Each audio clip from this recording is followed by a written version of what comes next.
branches are rag and dvesh, likes and dislikes.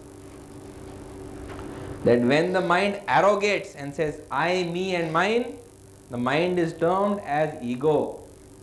When the mind discriminates and says this is right and that is wrong, the mind is termed as intelligence. When the mind feels that I like and do not like, it is termed as manas. When the mind actually remembers, it is known as chit or memory. So, when it desires and rejects, it is sankalpa and vikalpa. So, this is the nature of the mind. And in actual fact, this mind is the cause of all distress. Because what happens, I have explained to you in my course, that when you die, you leave this body, the spirit soul leaves the body, but spirit soul takes with it its companion, and that companion is the mind. Just like Sinbad the sailor carries the old man of the sea on his back. When you leave your body, you carry with you your subtle body or your mind. And it's your subtle body or your mind which is actually a bundle of unfulfilled desires and your karmas which forces you to accept a new body. It is your mind and mind only that makes you accept another body. That is the cause of rebirth. So in fact, one who has learned to tackle the mind is one who has learned to be free of the cycle of birth and death. So he asks her that how can I get rid of this mind? How can I solve the problems that I am suffering from simply by controlling the mind?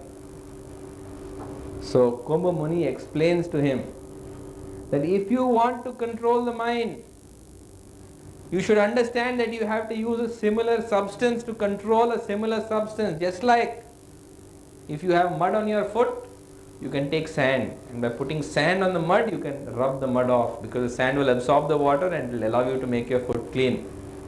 If you have diarrhea from drinking milk, if you take buttermilk or if you take dahi, your diarrhea can be solved. If you have a thorn in one foot, you can take another thorn to take out the first thorn.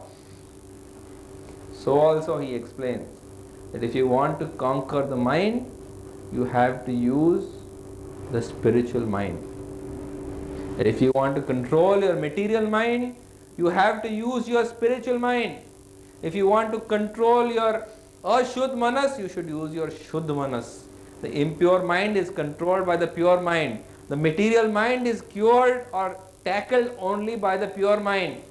Material mind by the spiritual mind. The impure mind by the pure mind. But first of all, you should know what is the difference between the spiritual mind and the material mind. The spiritual mind is attracted to God. This is the first characteristic of the spiritual mind. This is the first and most important characteristic of the spiritual mind. It is attracted to God. This is the nature of the spiritual mind, is to be attracted to God. Therefore, it seeks out God and godliness in all things. It seeks solitude or the association of devotees. It seeks the association of Mahatmas and Sants. It seeks solace in the scripture. It is entertained by Kirtan. It is pacified by the chanting of the holy name. This is the nature of the pure mind or the spiritual mind. It is a mind which is attracted to the higher. And the impure mind or the material mind, it is attracted to things of the world. It is attracted to material pleasures of the senses that actually take you away from God. It is attracted to video, movie, TV. It is attracted to novels. It is attracted towards all sinful activities. This is the nature of the impure mind. And simply by starving the impure mind and feeding the pure mind, the impure mind can be destroyed. So she explains, Kumbha Muni explains to him that if you want to conquer your mind, simply use your spiritual mind or your Shuddh Manas to control the lower mind by rejecting all activities that make the impure mind strong, and instead engage in activities that make the pure mind stronger, and naturally it shall come out as the victor. So this is exactly what Sikhidwaja does. He chants the holy name, he does kirtan, he does meditation, he worships God. And by performing all these activities, eventually in course of time, he tells Muni that now I have controlled my mind. Now I am peaceful. Now I am happy. So to test whether he's really controlled his mind, Kumbh Muni tells him that I'll see you in the evening, and when I see you in the evening, I will decide what further things you should continue doing. Until then, you keep on continuing on the same path that you are. In the evening, when Kumbh Muni comes, he says that my dear King Sikhidwaja, I have received a curse from Durvas Muni. I was traveling, and when I was traveling I met Durvas Muni, and because I happened to insult him, he gave me a curse. And the curse that he has given me is that I shall become at nightfall, every night I shall become a young and lusty woman. At every night I shall become a young and a lusty woman. So Sikhidwaja looks at him and says, well, whatever God does, He does it for the best, so don't worry. If that is what He wills, let it be. In the night you become a lusty woman. You shall still be my spiritual master, you shall still be my guru. And come nightfall, and Kumbh Muni becomes a young, beautiful, seductive woman. So after 3 days, Kumbh Muni, in the form of this young, beautiful, seductive woman, approaches King Sikhidwaja and says that I know that I am your spiritual master, I know that I am Kumbh Muni, but at nightfall what happens? I become a young, beautiful, lusty woman, and I cannot control myself when I see a young, handsome man like you. So my request to you is that why don't we get married? We can perform Gandharva Vivah here. And you please become my husband and keep me happy. Because what to do when I am in this body, these urges have to be fulfilled.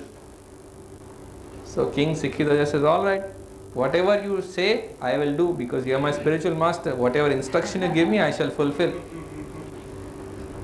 So they perform Gandharva Vivah and he lives with her as his wife.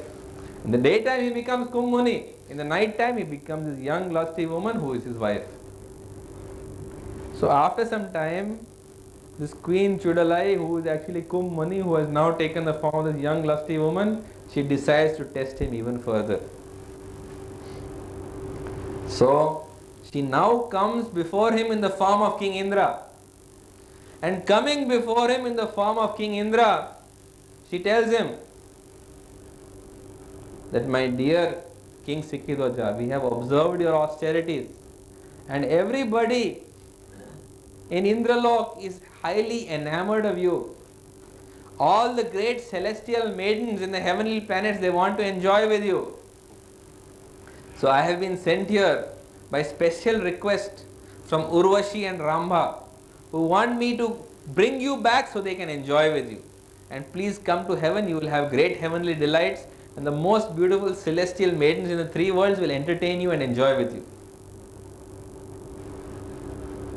So King Sikhidwaja looks at him and says, thank you so much, but I am content and happy. I am engaging my spiritual practices here. I am following the instructions of my spiritual master, and I am completely content. There is no need to disturb me at all. So the Queen Chudalai, who is the form of Kumbh Muni, who has now taken the form of Indra, she is very happy that her husband has controlled his mind to the extent that although he is living with her in the form of a young lusty woman, he has actually controlled his mind that he is not tempted by somebody outside. So she decides to test him even further. And to test him even further, at nightfall, when she takes the form of a young lusty woman, when King Sikhidwaja is coming to meet her, she gives him the illusion that she is embracing a young, handsome, naked man and enjoying with him. So King Sikhidwaja comes there, he sees this woman he has married embracing a young man, and seeing them over there, he says, please excuse me, and he goes away. So immediately this woman leaves the man and runs after him and says that I am so sorry. I am very sorry for what I have done. But what could I do? When I am imprisoned in this body of mine is not controlled because it has so many desires. and I gave in to the desires of this body. So please forgive me and please accept me as your wife. So King Sukhiraja looks at her and says that no problem, just go back and continue doing whatever you are doing. I am happy, I am content, I am peaceful. I am not disturbed, I am not agitated, I am not even thinking about what I saw. Please go complete whatever you are doing and then come back, no problem. So then Queen Chudalai realizes that now he has actually controlled his mind. Now he has actually fulfilled the goal of life, that is to control the mind. And having controlled the mind and realized God, he is completely blissful and content under all circumstances. So she now reveals to him that what he saw was merely an illusion created by his yogic powers, and so also Kum Muni and Indra were also illusions created by her, and that she is none other than Queen Chudalai, his own wife. And after explaining this to him, she asks him that what do you want now? Do you want to remain here in the forest or would you like to go back to your kingdom? He says, your instruction is my command. Whether I go to the kingdom or whether I stay in the forest, it's all the same to me. You tell me what you want me to do and that I shall do. So she tells him, come, let's go back to the kingdom. Now you can look after the kingdom. And so they go back and they look after the kingdom and live happily ever after in their lifetimes. And at the end of their life, they go back to Godhead. Because the secret of controlling your mind is simply this, that if you want to control your mind, you have to engage in activities of the spiritual mind, and you have to starve the material mind of the activities that will strengthen it. There is no neutral activity, please remember that. If you think that you are performing an activity which is not a spiritual activity, then you can be sure you are strengthening the lower mind. If an activity is not strengthening the higher mind, you have to be sure it is strengthening the lower mind. And the lower mind is so deceitful that it will constantly convince you. It will always convince you that what you are doing is the right thing.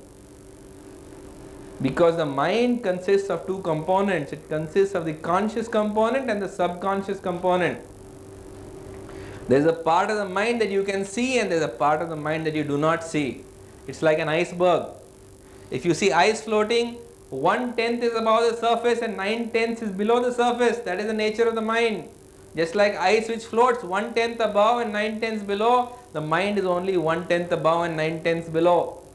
This is the nature of the mind.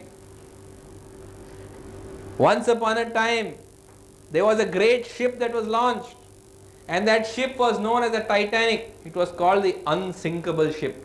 Why was it called unsinkable ship? Because it was made of iron. And it was a big steamer, and they thought that nothing could sink that ship. It was called the unsinkable ship. But that ship sank. Why did it sink? It was sunk by an iceberg. When they saw the iceberg, they thought that nothing can happen to this ship. It's such a tiny little iceberg, because they saw only so much of the iceberg. 9/10 of the iceberg was beneath the surface. And when the ship passed, that iceberg ripped open the bottom of that ship, and that ship filled up with water and sank to the bottom of the sea. So also, many a ship has been launched in spiritual life.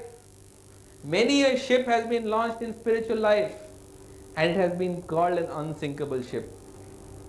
Many a ship has been launched in spiritual life, and it has been called an unsinkable ship. And such people have reached great exalted positions in spiritual life. But because they have underestimated the mind, what has happened? The subconscious mind has damaged them, and before they have known what is happening, they have gone underwater again. So that is the nature of the mind. Never underestimate it. Even if you don't think you are doing wrong, please judge not from your opinion but from Shastra Chakshu. What is Shastra Chakshu? Shastra Chakshu means looking at it with the eyes of scripture. Because when the scripture says something, it is absolute.